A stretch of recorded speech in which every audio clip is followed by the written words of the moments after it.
So I'm Lauren Kelly. I'm a PhD candidate, also with the ADMS Centre of Excellence, and I'm based at RMIT. And I also kind of come to this project steeped in the Australian union movement, so I also work as a researcher and a policy person with United Workers Union.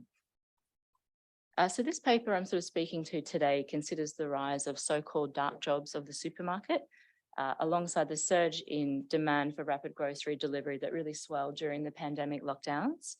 And here dark jobs refers to logistical labour of the supermarket that's typically out of sight of customers, but not always, at sites that may or may not be open to the general public. And this research is part of my broader PhD project that's looking at logistical labour and media of the supermarket. So today I'm speaking to a paper that's hopefully due to be published soon, but I think the findings are not a foregone conclusion.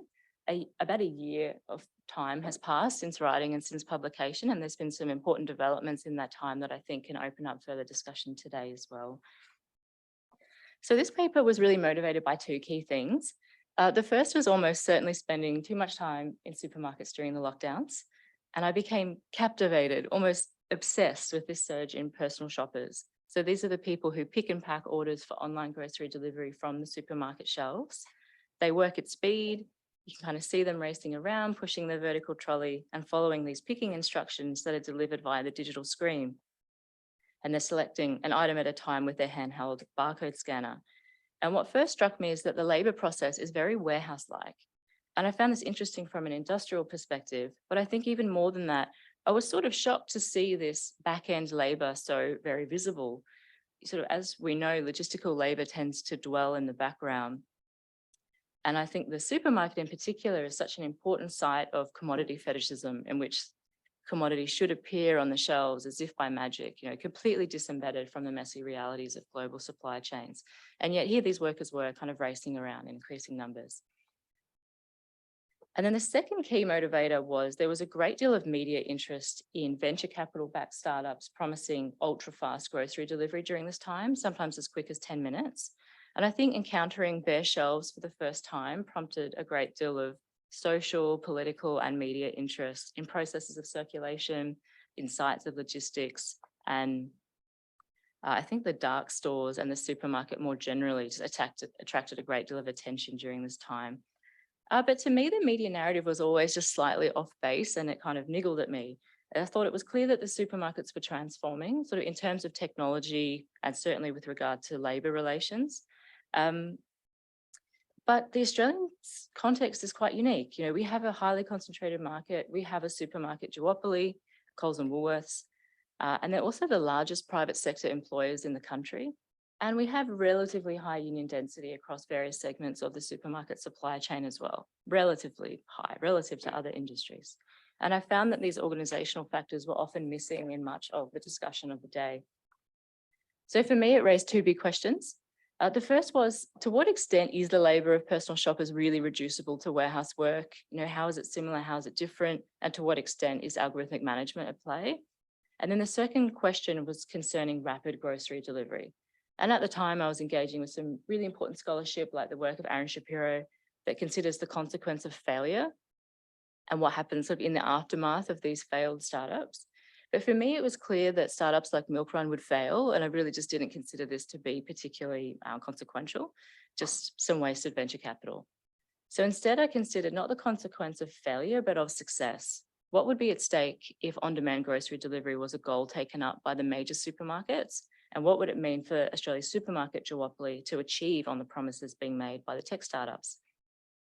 So I set about interviewing dark store workers and supermarket workers with the assistance of RAFWU, which is a union here who advertised the study. I had well over 100 responses, and they all seemed to be very genuine. And so, I set about doing these interviews. And I think upon reflection now, I was perhaps expecting to, or maybe even hoping to, write a very straightforward article about algorithmic management.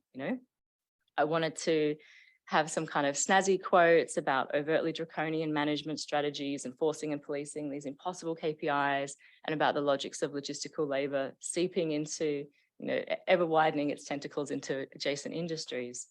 But as is always the case, the conversations with workers revealed a picture that I think was more complex, less spectacular, but certainly more interesting than a lot of my initial assumptions. So in the interest of time today, I won't give a blow-by-blow of the article because you've all got a chance to read it, but I thought I'd just pick out some themes of interest that I'm sure will sort of resonate across many of the papers today. So with regard to algorithmic management, the reality of work for the personal shopper is quite a complex assemblage of automated decision-making and personal discretion. So personal shoppers exercise a lot of personal discretion when it comes to product substitutions, which are very important to the role, but they also do follow these algorithmically determined instructions for which items to pick, in what order, which tote to place the item in, etc. And there's even an optimized pick path that is unique to each store that really seeks to rationalize the worker's movement of space. One personal shopper explained it to me like this. She said, "It's basically idiot-proof if you're doing it right, because it tells you what you want, it gives you item module, shelf, position, aisle. So for example, you go to aisle 1, module 1, shelf 3, position 2, pick it up and scan it. 90 times out of 100, that would be the correct item. It would light up green, show you what crate to put it in, you open the drawer, put it in, hit enter and repeat." So I think it's tempting to characterize this as a kind of straightforward algorithmic management according to the words of Masapo. The algorithm becomes an invisible authority that determines the organization of work. But I think we sort of know that in practice, this often isn't how work is really organized. There's always a company, an organization involved, even when the employment relationship is deliberately obscured. And so in writing this paper, I really tried to resist some of those more simplistic tropes surrounding algorithmic management and sought to really instead highlight the importance of historical continuity with other workplace technologies, as well as the complexities of organization-based methods of control. And this is really important in the context of Coles and Woolworths, because if we sort of understand Amazon, for example, to be the archetypal despotic firm that favors kind of brute force and coercion from above, Coles and Woolworths are more akin to a hegemonic regime in which workers' cooperation is very successfully manufactured and captured through a range of different techniques. So things like workplace culture, team spirit, and meritocracy discourse feature really prominently. And I also found that personal shoppers have a great deal of pride in the work they do, which I think makes sense. It's essential work. They're making sure essential items are going into people's homes. But I think that pride and sense of responsibility to local customers and to their community is really co-opted by management. And in explaining this dynamic, I lean on Michael Burrower's concept of work games, which is a really useful framework for understanding this process of legitimating KPIs, pick rates, and work intensification. And like all workplace technologies, pick rates and the technologies that instrumentalize their use, of course, they're embedded within a particular workplace culture and organization, the use of which is always contested and it's influenced by a range of factors. So this can include managerial regime, which does differ slightly between the stores, union density, historical struggles over the implementation of the tech, and so on. So the terrain of workplace culture and technologies, it's ambivalent, but it's always biased towards the interests of the employer. And I found that this plays out in a range of different ways. I think work games make the experience of work more pleasurable day to day, but they do foreclose more radical opportunities to organize and agitate when winning the game becomes an end in itself. So with respect to personal shoppers, many of the work games centered on the digital progress bar, which is displayed on their scanner. It indicates speed, and many workers spoke to me about wanting to go green. And one worker explained it to me like this. They said, "It's a traffic light system. If you're green, you're picking fast enough. If you're yellow, you need to go faster. And if you're red, you're too slow." But most workers did describe the pick rates as being sort of challenging but obtainable, which is quite a different narrative to much of the reporting on Amazon pick rates, which tends to describe pick rates being like, unobtainable and really an instrument of humiliation. But instead, this combination of team spirit, the pick rate, the traffic light system, it all culminates in these processes of work games. But of course, participation in the games is uneven, as is the case with any workplace. And I found that consent was more readily kind of secured in some groups rather than others. Typically, younger men with management aspirations tend to view the time pressures as being quite motivating or a good goal to have. And others just devise these kind of overt games for themselves to make the day more pleasurable. One said to me, "It depends on your personality, how you handle pressure. I always like to try to beat the clock. I don't do it too often, but when I do, I always tell the boss and say yay, because it adds a little bit of excitement to what can be pretty mundane." And that was a quote from an 80-year-old worker. Some opted out and stated that they just ignore the progress bar entirely, especially if they had secure employment. They said they just simply do not look at it and they do not care. And then some workers, particularly those who are older, who have been with the company for say 30 years plus, they remember a time before explicit work intensification, before explicit work speed up. So they were very antagonistic and they were not buying this work games thing. And one said to me, "You're not a person when you walk in the door, you're a machine." Due to the speed and the rationalization of the work, some personal shoppers considered themselves to be a form of automation, which I found very fascinating. It was completely unprompted. During the interviews, I would say something like, tell me about some of the technologies of automation in your work. And they would sort of think and say, well, me. And I think it adds a really interesting dimension to the literature that, understands automation to be not the replacing of labor by tech, but the displacing it from one group onto another, for example. But one personal shopper, she explained it to me with some sort of concern, but also pride. She said, she kept talking about how the customer is so slow. And she said, well, the customer is walking around the store, sometimes taking up to an hour to do a grocery shop. I've done 6 people's groceries in less than an hour. And she suggested that in time, it'd be ideal for the supermarkets not to contain any foot traffic at all, aka no customers, because then the process of shopping would be so much faster without all these customers getting in the way. And then reflections of this kind became a bit more pronounced on the topic of on-demand grocery, which creates significant temporal frictions within the supermarket. So this is mediated by the handheld barcode scanner. These orders drop in on top of traditional home deliveries that are placed the day before via the supermarket's website and tend to be delivered via their little trucks. And these ones are delivered by gig workers, so people working through DoorDash or Uber Eats example. And one worker explained how we get this weird dinging sound on the barcode scanner that everyone dreads. You have to pick that order within half an hour or within the hour. It can drop in at any time. So if you're sitting there having lunch for an hour, you still have to go do it because you've got that KPI to hit. And it's not uncommon for personal shoppers to be picking multiple orders at once that all have these different temporal constraints, resulting in this kind of rhythmic arrhythmia. Many of them foreshadowed what was to come. Many workers expressed concern that the gig economy was getting closer. And one said, my biggest worry is that they start outsourcing the actual shopping procedure. I think that would be the next logical step, similar to what America has with Instacart. And at the time of writing, I thought that was kind of a likely eventuality, but I thought the process would be very slow, a gradual process of institutional layering that would require the kind of slow normalization of using gig workers. But I really underestimated the speed at which both the supermarkets would decide to simply outsource the role fully to the gig economy, which they have now. So Coles has a partnership with Uber Eats, which sort of resolves, for better or worse, these temporal frictions, but really blurs the distinction between the traditional firm and the gig economy. And I really think the consequences can't be overstated. You've got gig workers working inside the supermarket itself alongside traditional employees. And for Coles and Woolworths, it signals a really significant rupture with this hegemonic model of Australian corporatism, where it's very flawed, but there has been a sort of compromise between employers, workers, and their unions. And I think this development, signalling a kind of break with those hegemonic norms, could result in the erosion of potentially tens of thousands of secure jobs. So the next slide, and I'll speed through.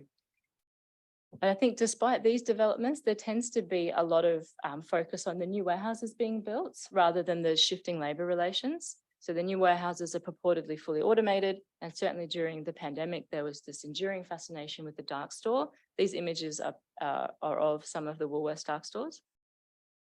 I think the media narrative of the dark store is very captivating. It describes this kind of contradictory space where it's sort of designed for customers, but customers are not allowed in. So it's sort of familiar but mysterious, but it's just not the reality for a logistics giant like Woolworths. Here, the dark store is just a big warehouse, a customer fulfillment center. They aren't new. Okay. They aren't specific to the pandemic, and they're not necessarily dark either. And one of these sites actually encourages customers to pick up from the warehouse, so actually bringing customers to the warehouse rather than the other way around. But regardless of the reality, for the personal shoppers I interviewed, the dark store really loomed large in their imagination as this frictionless site of shadowy labour. Many assumed they were technologically sophisticated and relentless in pace. One personal shopper actually expressed he was sort of relieved to encounter the temporal fictions of the supermarket because he said that created a buffer between him and the pick rate. And I'm doing interviews now with dark store workers, and they sort of express a similar sentiment of frictionless. Of course, the dark stores like these are not fully automated. It's very manual work, but the speed and pick rates are reportedly more grueling.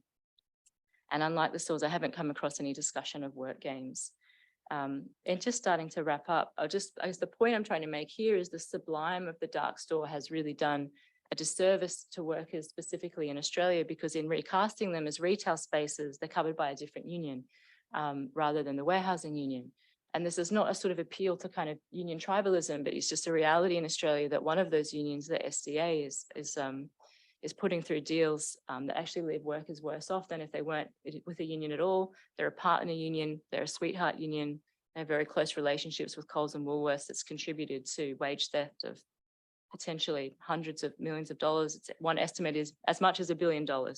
So the further implication there is that if in Australia, any company that's fulfilling orders, that is doing home delivery of some kind of e-commerce, if they can recast those warehouses, not as warehouses, but as retail spaces, like Amazon, for example, it means that the SDA would have coverage over all of those sites. And we know that e-commerce is very important and is really booming for a lot of companies. So the implications for union coverage are massive.